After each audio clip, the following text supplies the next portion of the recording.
Salut les amis, j'espère que vous allez bien. On est parti pour la vidéo du jour. Avant de regarder le programme de la semaine, un programme très important, on va démarrer avec cette photo qui va certainement vous remémorer de très jolis souvenirs. C'était il y a exactement 5 ans, jour pour jour, le retourné acrobatique monstrueux de Cristiano Ronaldo face à la Juventus dans un stade turinois qui était médusé par la prestation incroyable de Ronaldo ce soir-là.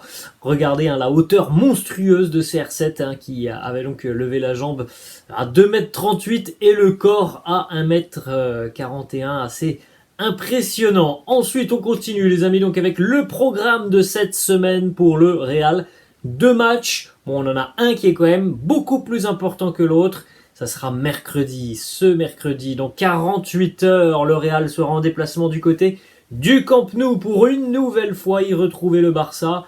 Là, cette fois-ci, ça sera véritablement le dernier Classico de cette saison, puisque là, on en a eu beaucoup sur les dernières semaines, les derniers mois. Là, cette fois-ci, c'est le dernier et on a un Real très revanchard. En tout cas, on l'espère qu'on aura un Real revanchard parce que le Barça a déjà battu le Real 3 fois depuis le début d'année 2023. Et là, il y a une place en finale en jeu. Donc mercredi, 21h, déplacement au Camp Nou. Le Barça, on rappelle, s'était imposé 1-0 au match aller. Et puis ce week-end, samedi, ça sera au Bernabéu à 21h. Les Merengues recevront Villarreal. Match en Liga. Alors on le sait, voilà, il y a encore des points en jeu en Liga. Mais bon, on va pas se mentir. Il y a 99,9% de chances que le Barça soit champion. Mais voilà, il faut les jouer ces matchs-là. Et puis c'est un match aussi qui peut être difficile à jouer. C'est une très belle équipe de Villarreal. On connaît cette équipe de Villarreal, toujours difficile à manœuvrer. Et puis ça sera aussi la dernière répétition avant la Ligue des Champions dans une semaine maintenant. Les Merengues affronteront Chelsea. D'ailleurs, on parlera brièvement des Blues de Chelsea en fin de vidéo. On continue les amis avec les 2-1 des quotidiens madrilènes. Marca qui titre Goleada antes de la grande batalla. Une pluie de buts avant la grande bataille ce mercredi, donc du côté du Camp Nou. Alors on a eu une démonstration du Real hier face à Valladolid, on va en parler dans quelques instants. Le quotidien AS qui titre lui aussi un canon pour le Barça, en direction du Barça. On a vu un très grand Karim Benzema hier. Espérons qu'on aura la même chose ce mercredi. Le Real s'est donc imposé 6-0 hier face à Valladolid. Un début de match poussif, il y a eu un gros quart d'heure de flottement côté merengue et puis la machine s'est lancée et la machine a fait mal hier offensivement. La machine du Real, elle a vraiment fait mal. Elle s'est créé énormément de situations franches, beaucoup d'occasions, beaucoup de tirs cadrés, beaucoup de mobilité offensive hier côté merengue. 6-0. Rodrigo, triplé de Benzema. Un but pour Asensio et un but aussi pour Lucas Vazquez en toute fin de rencontre. Une petite déclat de Carlo sur l'aspect offensif, notamment il nous dit les 4 de devant. Vini, Benzema, Asensio et Rodrigo ont fait de très bonnes choses aujourd'hui dans tous les aspects. Sans le ballon, ils pouvaient s'améliorer, mais avec le ballon, ils ont très bien joué et il y avait un mouvement d'alternance entre eux. Alors c'est vrai que là, sur cette rencontre, on a quand même vu beaucoup de bonnes choses. Techniquement, dans l'organisation offensive, beaucoup de dédoublements, beaucoup de 1-2, de la justesse technique. Et il est vrai que on peut pas reprocher grand chose aux offensifs hier qui ont été vraiment très impressionnants. On l'a dit, Karim est certainement l'homme de cette rencontre avec un triplé inscrit donc en première période, un triplé inscrit en l'espace de 7 minutes pour le 9B avec de très jolis buts d'ailleurs. En plus de ça, il est impliqué, sur les 3 buts qu'il marque, il y en a 2 où il est au départ de la construction de l'action. Il est au départ, il est à la finition, il y a un retourné acrobatique. Voilà, on a des choses très intéressantes pour le 9B. On peut regarder aussi l'association Vini Benzema qui a bien fonctionné hier. Depuis 2021-2022, donc depuis le début de l'année 2021-2022, Karim et Vinicius ont combiné au total pour 160 buts du côté du Real. Benzema, c'est 66 buts, 20 passes décisives. Vinicius, 41 buts et 33 passes décisives. Ensuite, cette petite information du quotidien AS. On en a parlé il y a quelques jours, hein, les amis, du travail effectué par Karim lors de cette trêve internationale. Tout le monde semble unanime à l'heure actuelle. Karim est à 100% physiquement et mentalement. Il est prêt pour affronter donc la dernière partie de cette saison, le sprint final. On a vu un Karim qui a eu des difficultés tout au long de la saison, notamment pas mal de pépins physiques. Moi, ce que je dis, c'est très bien. Il y a eu un triplé hier face à Valladolid. Maintenant, moi, ce que je veux vraiment, c'est que mercredi, ça fonctionne. Que mercredi, on retrouve le vrai visage du Real, parce que je reste encore une fois très très déçu quand j'y repense. Des 3 matchs Real-Barça depuis le début d'année 2023. Donc moi, voilà, le triplé face à Valladolid, c'est très bien. Ça permet, je pense, à tout le monde, à Karim évidemment, mais à tous ceux qui ont participé hier, de prendre confiance, d'arriver en étant en pleine forme et en pleine confiance du côté du Camp Nou. Maintenant, voilà, il faut aller chercher ce résultat mercredi. On continue avec une petite déclat de Javier Atalaya, l'entraîneur personnel de Karim Benzema, qui nous dit: pendant la trêve, nous avons eu plus de temps pour travailler et plus de jours d'entraînement. J'ai remarqué que Karim se sentait plus détendu. Nous lui avons demandé aussi de manger beaucoup de bâtonnets de sucre. On le rappelle aussi, quand même, on est sur une période de Ramadan. Donc Karim, hier, il a inscrit ce triplé pendant son jeûne du Ramadan. On regarde aussi ce qui s'est passé sur les réseaux sociaux. Karim, évidemment, qui a laissé un petit message avec une petite photo après donc ce joli succès hier.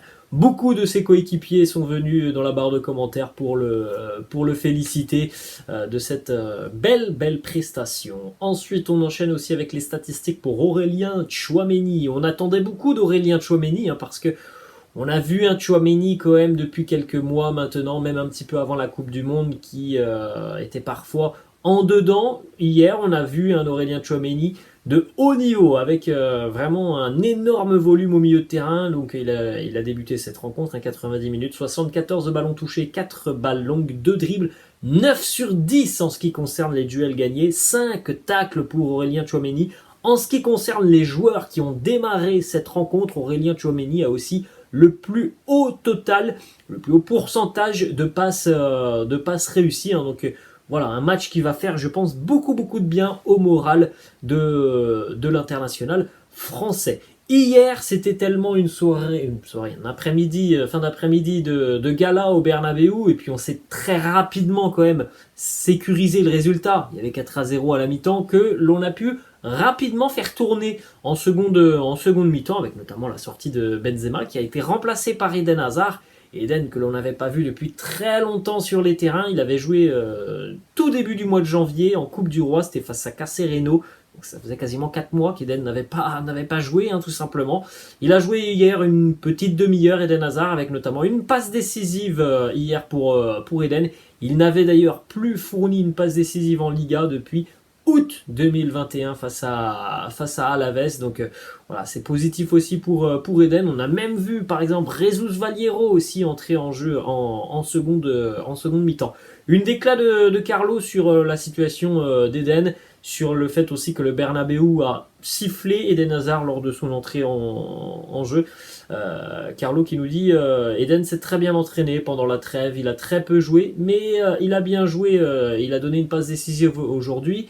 Il s'est bien entraîné ces derniers temps. Il pourrait avoir plus d'opportunités bientôt. Voilà, affaire à suivre. Je ne serais pas surpris qu'Eden ait un petit peu de temps de jeu sur les prochaines rencontres, parce que, comme je vous le répète tous les jours presque, maintenant, la Liga c'est une chose, mais par exemple le match de ce samedi face à Villarreal, c'est pas le match prioritaire pour le Real. Là, le match prioritaire, c'est mercredi face au Barça, et ça sera dans une semaine face à Chelsea. Villarreal, c'est un match qu'il faut jouer, tant bien que mal, mais c'est pas du tout la priorité, ce match face à Villarreal ce week-end. On continue aussi, les amis, avec une petite information qui concerne Lucas Vazquez, l'un des grands artisans de la belle victoire hier. Il a été assez bon sur son côté, pour ne pas dire très bon, Lucas Vazquez. Moi, j'ai du mal, pour ceux qui me suivent depuis longtemps sur la chaîne, c'est pas un joueur que j'apprécie énormément, Lucas Vazquez, de par ses qualités. Je suis pas un grand fan de Lucas Vazquez, mais voilà, force est de constater qu'hier il a fait un très gros match. 300e match d'ailleurs pour Lucas Vazquez sous le maillot du Real hier. Il a été récompensé de son gros match avec un but aussi en fin de rencontre. Regardez cette statistique très impressionnante. Lucas Vazquez a réussi hier 11 actions progressives face à Valladolid. C'est un record pour un latéral droit du Real cette saison. Voilà, il s'est beaucoup projeté avec d'ailleurs beaucoup d'efficacité parce que il y a eu au final peu de déchets dans le jeu de Lucas Vazquez. C'est souvent moi ce qui me gêne un petit peu avec Lucas Vazquez, c'est qu'il y a pas mal de déchets et que je le trouve parfois un petit peu limité défensivement. En tout cas, voilà, hier, faut saluer une belle prestation de Lucas Vazquez, une belle prestation du 11 dans la globalité.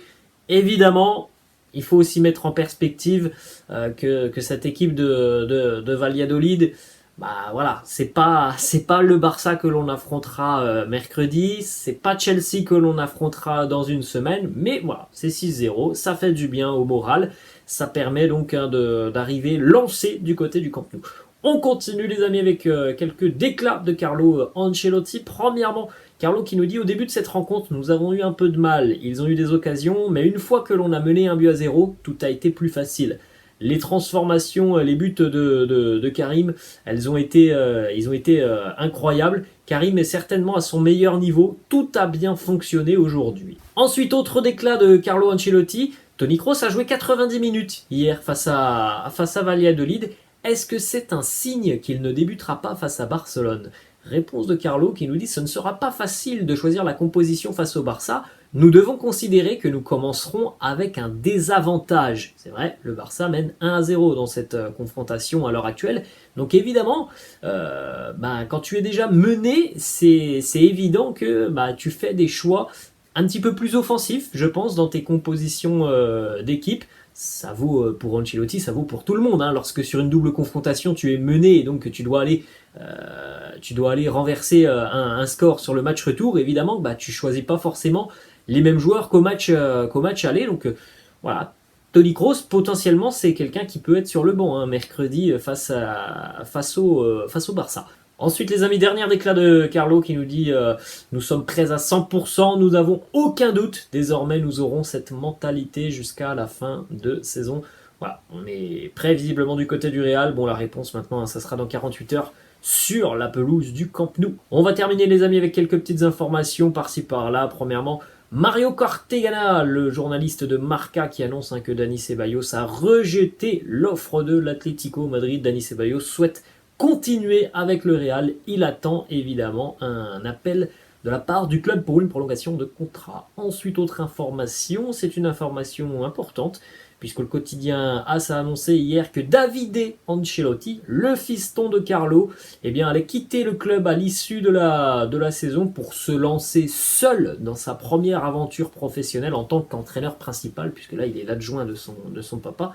Il quittera le club donc à l'issue de la saison pour aller entraîner je ne sais pas quelle équipe encore à l'heure actuelle. Et bon, voilà, c'est quand même important de le savoir. Du côté du Real, à l'heure actuelle, si jamais Carlo reste entraîneur mais que le fiston s'en va, on pourrait donc avoir Alvaro Arbeloa en tant qu'adjoint de Carlo Ancelotti.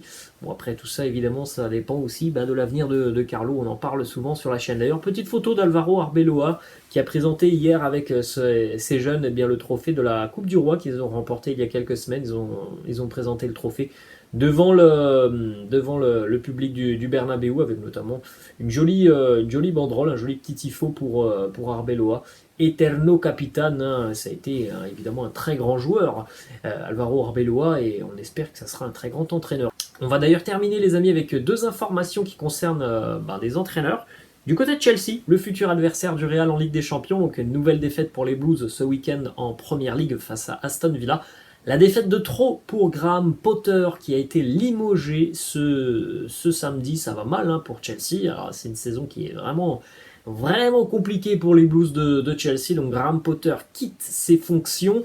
Du côté de Chelsea, on espère une arrivée de Julian Nagelsmann, mais visiblement, ça sera Bruno Saltor qui était l'adjoint et qui va donc prendre l'intérim pour le moment. Et donc l'intérim, sur les prochains matchs face au Real, ça devrait être encore Bruno Saltor. Julian Nagelsmann arrivera peut-être, je ne sais pas. Mais ça ne devrait pas se faire là sur les tout prochains jours. Voilà les amis, la fin de cette vidéo. J'espère que ça vous a plu. N'hésitez pas comme d'habitude de lâcher un petit pouce bleu. N'hésitez pas non plus à vous abonner à la chaîne. Je vous laisse et je vous dis à la prochaine. Ciao.